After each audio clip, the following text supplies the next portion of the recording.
Alright, big welcome to you all to our channel. We are Team Crushing the Meta, and you're here with D-Boy, and we are back with another beautiful video about the old days of Sparklers, or Vanguard in general.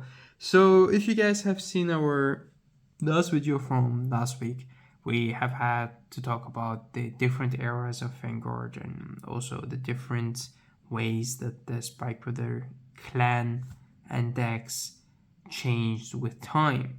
And the very first deck that we could create was a deck that only played Jugernaut Maximum, because from the trial decks we didn't have Sparklers, and from the first set we only had a few Sparkler cards, so we had to mix it with the other clans to make a viable playable deck. And then when set 2 came out, like we're talking like 11-12 years ago, right? And then this card came out: all shall bow before me, General Blast. So that was his flavor text, and this is a very iconic card for Sparklers. And this is his V art, so he does not have an old sleeves, or not that I know of. So I had to put him in his beautiful V art sleeves. And what we do right here in this video, we will make 2 different videos from each era. And the first one will be a deck profile, the second will be a combo video. So I already have the combo video playmat right here, and all of these decks will be made on this playmat, just old school Vanguard playmat. So the General Seifried deck was a very devastating deck to play against, but the problem is that it was missing lots of cards in the era itself, which I will show you during this deck profile. Cards that made a huge difference. Well, they came out way later. Some of them were promos that we didn't get in time, but mostly they were just cards that didn't come out because Sparklers didn't get that much support.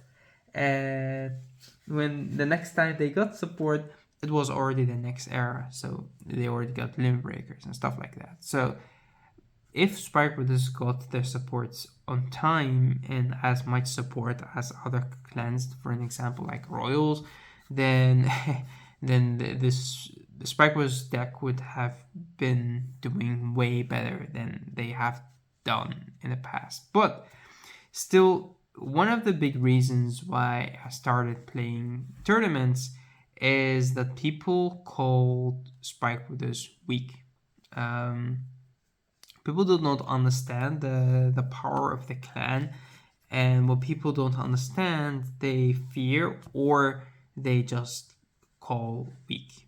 And for Sparklers, most people just did not know how strong the clan actually is, and for that reason they thought that Sparklers were just weak, and they didn't pick it up because it was not an easy deck to play, especially this deck, because again, leaving empty Vanguard circles, making the right numbers, Vanguards that go out of the field, that you minus yourself. It was just so easy to pay the Soul Blast to get rid of your high-speed Brackies and Juggernauts, but you could not always do it. There will be moments where you could not, because you do not have enough Soul for next turn, or because you want to leave that Interceptor on the field, or different reasons.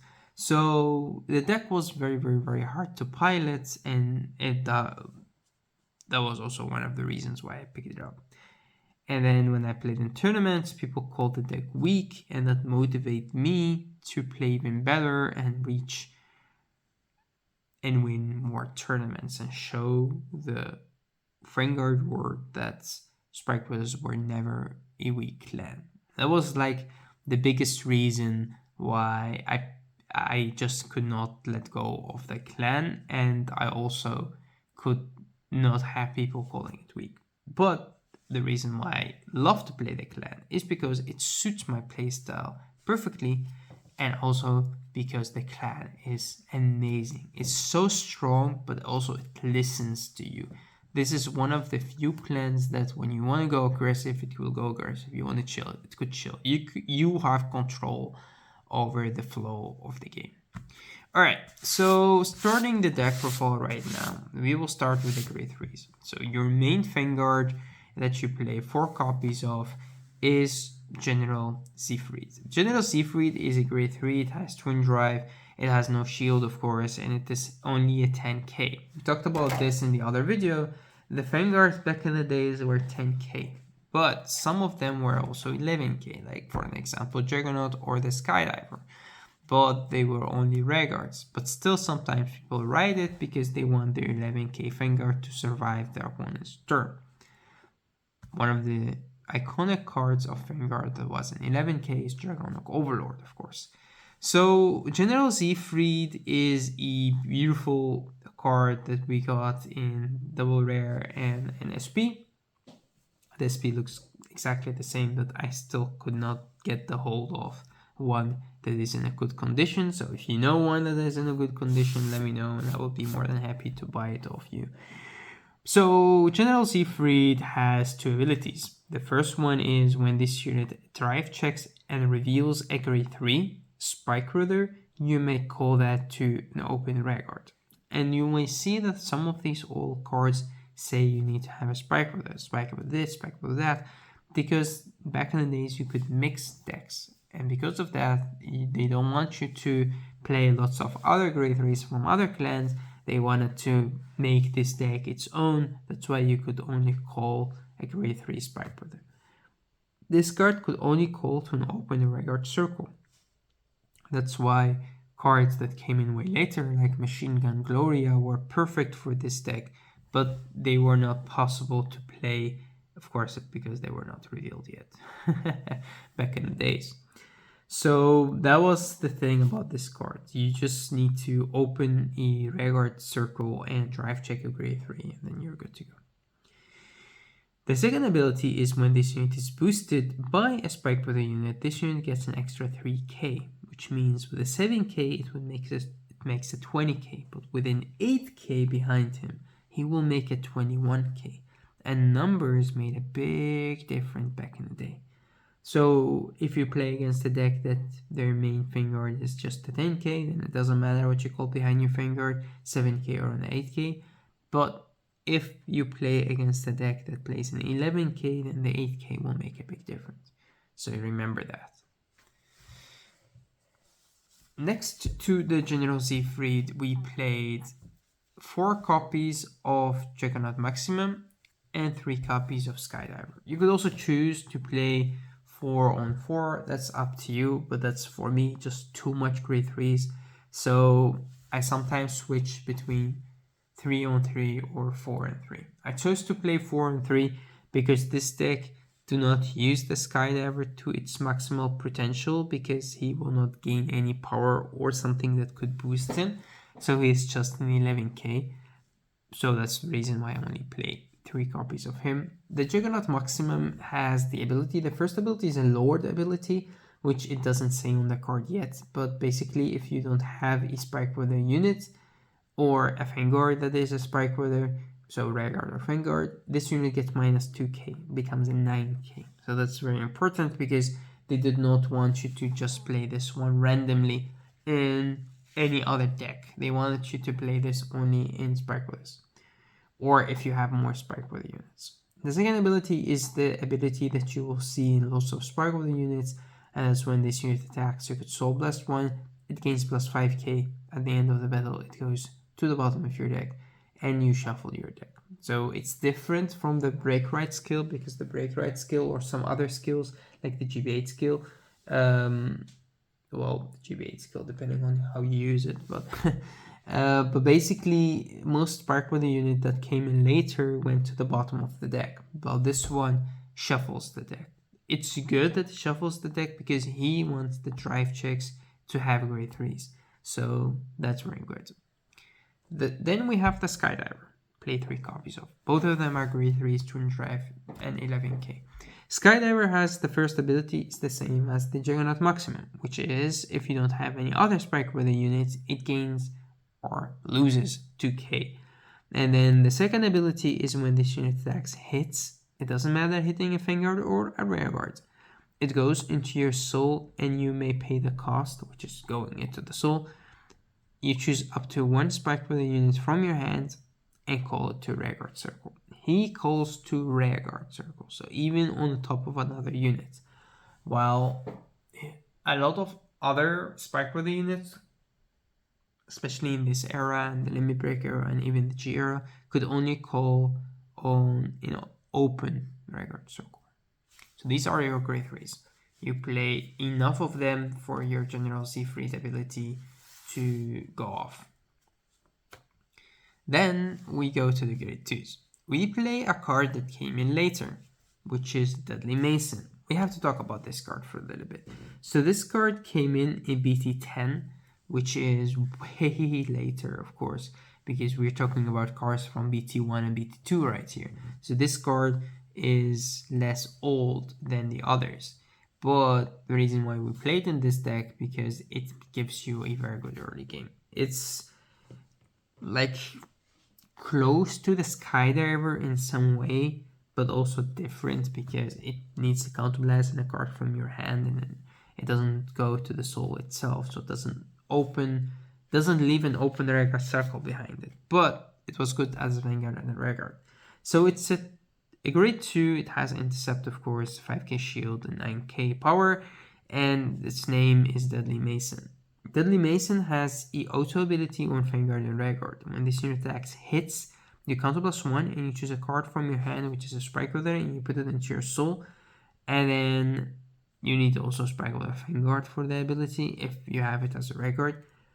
So what happens then, you search your deck for up to one Spike Wither, you call it to an open Rearguard circle, and then you shuffle your deck. So yeah. The good thing about this card is riding it as a Vanguard. Riding it as a Vanguard puts pressure on your opponent. You could give up cards from your hand that you don't need, like extra copies of cards like General Seifried or draw triggers or whatever. And you could call stuff from the deck that you need, like the right boosters, right attackers, like cards that gain more shield value. That was pretty much up to you. You could call whatever. That's the reason why you play 4 copies of it. Next card we play is 4 copies of the High Speed Bracky. High Speed Bracky is similar to the Juggernauts and the Reckless Express, which is a great one. What he does basically is when he attacks you soul +1 as a Rearguard, you give him the extra 5k and then it goes to the bottom of your deck and then you shuffle your deck at the end of the battle. So the thing about this card is it's very aggressive, but you need to be very smart when to use it and where not. And that's it, it's a Grade 2 9k with Intercept. And last but not least, we play 1 copy of Zachary's. You could play whatever you want in this deck. I choose to play Zachary's because he is good with Machine Gun Gloria, because you will lose him with Gloria anyway, and with his ability you could sometimes draw out of that as well. So what happens is that when this unit attack hits a Vanguard, if you have a Spike with a Vanguard, you may pay the cost. If you do, you draw a card, and at the beginning of the closest step to that battle, you return this unit to your deck and shuffle your deck. Then you have the skill of Machine Gun Gloria. So the thing is that he said the closest step. So the cost is the Soul Blast and not returning him to the deck. And that is important because Machine Gun Gloria has the ability that you count +1 at the end of the battle that this unit boosts, and then a Grade 1 or greater Rearguard, so you could not put triggers. You may pay the cost, and if you do, draw a card, and the unit that this unit boosts goes to the bottom of your deck. So you could use to put it to the bottom or shuffle your deck depending on which skill you want to activate, but if you combine these two and attack hits, then you draw a card out of it. So it's not that big of a combo. You could also play other cards. You could play Devil Summoner, you could play The interceptor, the special interceptor. There are a lot of cards. Field driller. There are a lot of cards that you could play, but I still choose to play the one copy of Zachary's because I do like him, especially in the early game, because he could draw you an extra card, and if you attack with your Vanguard and you have a column that is like have a strong attacker like a Jugernaut, and you have another column that has Zachary's, you could put like the power of Zachary's and the crit on Jugernaut, or you could just put the power and the crit on Jugernaut, attack with the Jugernaut, they need to guard that, and then they would let this one through, which means that you will draw out of him. You could draw up to 2 cards out of him, which is pretty good. Like drawing 2 in back days, that's amazing. Alright, now we go to the grade 1s. For the grade 1s, of course, we have grade 1 PGs. So we start with those. In Spark Brothers, we had 2 different arts of Marland. Now we have more. So Cheer Girl Marland is just the easy PG. In the old days, the first PGs had this black shield, and then it's changed to this golden with the blue gem shield, which looks really sick. So she has 2 arts. It's just easy. When this unit is placed on the Guardian Circle, you just discard a card from your hand and then you nullify the attack. Doesn't matter how strong the attack is, you just guard it. And back in the days, like if you had a deck with 4 of these, that was insane because they were not easy to get. They were a little bit expensive, although what Vanguard was back in the days, because Vanguard was not that expensive, but some of the boss units, some of the clans were expensive. And the PGs were always expensive. They were always hard to get, especially for those clans that were played a lot. For Spark Brothers, it was just hard to get because they just came in BT2 and that's it, no reprints, no whatever. And some other clans like had different arts that had different PGs that came in trial decks and stuff. And Spark Brothers, of course, did not have that. So that was the reason why these were hard to get. This one came in later with the reprints. I think it's the same set as the Dudley Mason, which is BT10. So that was nice because we had a different art and we could make more decks because I had like 4 or only 5 PGs that I had to juggle around all the decks. So yeah, it was nice to have these as well. Next, we have Machine Gun Gloria. So we already talked about this card. If you want to make it fair, you could not play this card in this deck. But we play it because the rules said that if it's not a Limit Breaker or a GB skill or a Legion skill, we could just play it. So we play it. Machine Gun Gloria made things easier.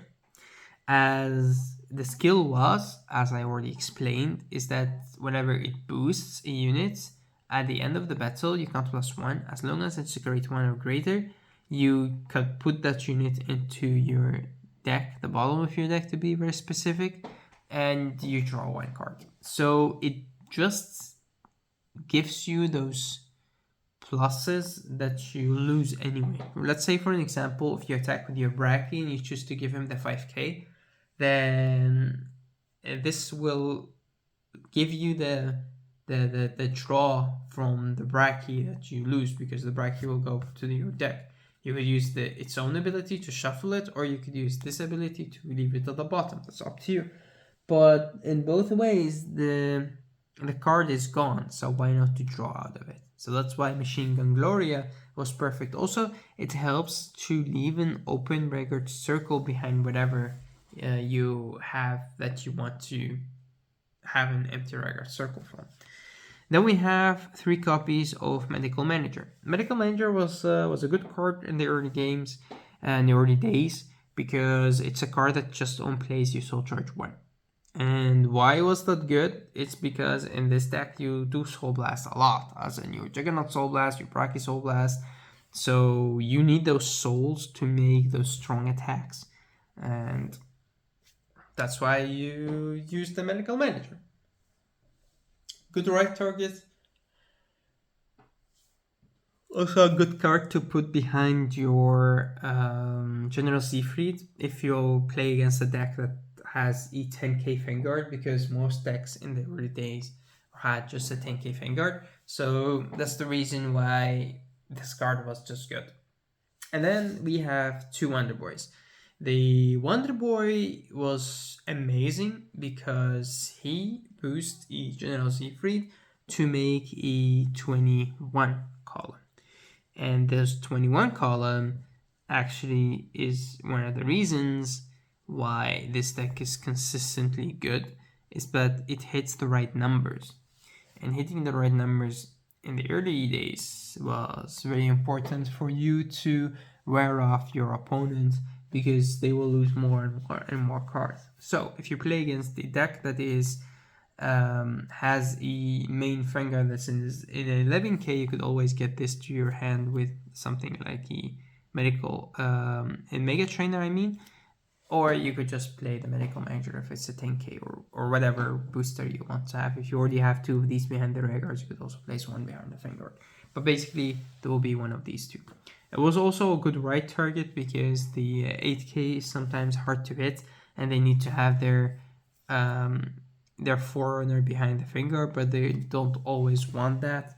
So that's the reason why the 8ks were also very good in the early days. For the starter, you have two options.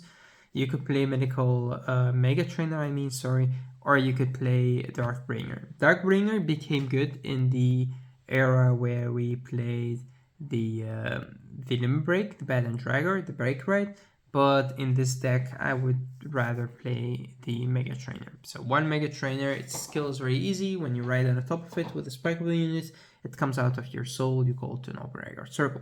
The second ability is a counterblast of 1. You search your deck for up to 1 grade 1 or less card, sparkle this, and you add it to your hand and you fill your deck. It's the same skill as Conroe, if you are familiar with Conroe from Kaido. Then, for the triggers, we start with 4 copies of Silent Joker and 2 copies of Sonic Break. Silent Joker has 2 arts, very easy. You put this card into your soul and then you countercharge 1. Was more about the soul than the countercharge in this deck, but then again, it's very, very, very nice. You minus yourself, but you gain a soul and you gain a counterblast, which means that you could use Machine Gun Gloria again to draw another card. Sonic Breaker was one of the few cards that we got that was shiny as a trigger, so we played it. I think we have 3 flavor texts of this card because each reprint had a different one. So it was a nice card. Then we have 6 draw triggers. I play 4 Deadly Schemer and 2 Linux. I change them around with each deck to fit the deck more. This one is good in this deck, which we got way later in GBT 13. But it's good because it goes to your soul and it gives one of your units 3k. The 3k sometimes did make a difference, especially against like cross rides and stuff like that, which came in way later. But it could make a difference with the Vanguard, but it was all about the soul, because that 5k shield did not matter that much sometimes, but you do want the soul. And then the Cheerful Linux is just a vanilla draw. Alright, then we come to the heals. Of course, if you talk about the early days, we have to play Tiara. Tiara was a 10k heal trigger, nothing less, nothing more. That is it for the deck profile. There is one card that you could add to the deck. There are more cards that you can add to the deck, like Assault Squad, but the card that most people ask the most about is Dudley Dan. Dudley Dan is a card that when it boosts the Vanguard, you put a card from your hand to your soul, you counterblast 2, and then you call something to an Open Vanguard Circle. And some people will be like, yo, D-Boy, why don't you play it in this deck? Because the counterblast 2 is very, very, very, very heavy. And because with that, you will have to give up cards like Gloria. You will not play Mason as much as you want to play Mason. So, no, I do not want to play that. I would rather just have a good booster behind my Vanguard, because Dudley Dan was also 4k. And 4k did not do much. for the General Seifried. So if you play a 7k or an 8k behind the General Seifried, you have already a better number, which means that your opponent would still have to lose more to guard, and you do not have to blindly call something with your Deadly Dan that does not get power except a Brachio or a Jugernaut that could get the 5k, but that's not that big of a difference. So, well, back in the early games, the 5k made a big difference, but you know what I mean. So that's actually it for this deck. I hope that you guys enjoyed it, and I hope that you guys build it as well and have fun with it. In the next video, I will show you the combo of the deck. I will also show you a little bit how the deck played around. So I will play a match against nothing to just show you how the deck actually works and basically show you the combo. Thank you for watching. Thank you for tuning in on our channel. I hope that you enjoy these old videos. If you want, you could always let me know in the comment which deck you played back in the early game, in the early days, I mean, or what clan or which deck or clan you want to still try out from the old days of Vanguard, because this was a beautiful era of Vanguard that we played with lots of fun and passion. Thank you again for watching. Until next time.